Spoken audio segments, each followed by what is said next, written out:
দুটি গাড়ি দেওয়া আছে এ আর বি। আমি প্রথমে দুটো গাড়ি ভিন্ন স্থান থেকে একে অপরের দিকে যাত্রা শুরু করলো। তার মানে কি, এই একটা এ গাড়ি আছে, এই একটা বি গাড়ি আছে, দুটো ভিন্ন স্থান থেকে একে অপরের দিকে যাত্রা শুরু করলো। এবার স্থান দুটির মধ্যবর্তী দূরত্ব, এখান থেকে এর দূরত্ব বলে দিয়েছে 160 কিমি। এবার বলছে গাড়ি দুটি সকাল 8টা 10-এ সময়ে যাত্রা শুরু করে। এখান থেকে কটায় সে ছাড়ছে, এ গাড়িটা এত এএম এ ছাড়ছে আর বি গাড়িটাও এত এএম এ ছাড়ছে। এবার কি বলছে, দুটি গাড়ির ভিন্ন গতিবেগ রয়েছে। এ গাড়িটার গতিবেগ বলে দিয়েছে 50 কিমি পার আওয়ার আর বি গাড়িটা বলে দিয়েছে 30 কিমি পার আওয়ার। এবার বলছে তারা একে অপরের সাথে কখন মিলিত হবে। একটা নির্দিষ্ট জায়গায় বা একটা নির্দিষ্ট জায়গায় তারা মিলিত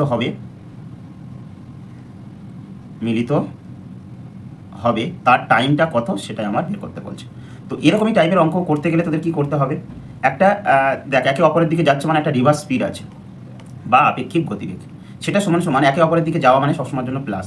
যদি কেউ একে অপরের দিকে এদিক থেকে এদিকে যায় তাহলে সেটা হবে সবসময়ের জন্য তাদের রিভার্স স্পিডটা হবে যোগ এত কিমি পার আওয়ার। এবার দেখ আমার টোটাল ডিস্টেন্সটা কত, এস সমান সমান আমার বলে দিয়েছে 160।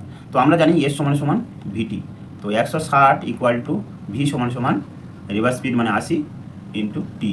এখান থেকে টি সমান সমান আমি 2 আওয়ার পেলাম। তারপর আমার যত সময় ছিল, আমি ধরে নিয়েছিলাম সকাল 8টার সময় যাত্রা শুরু করেছিল না, তারা মিলবে 8টার সময় 8টা 10-এ।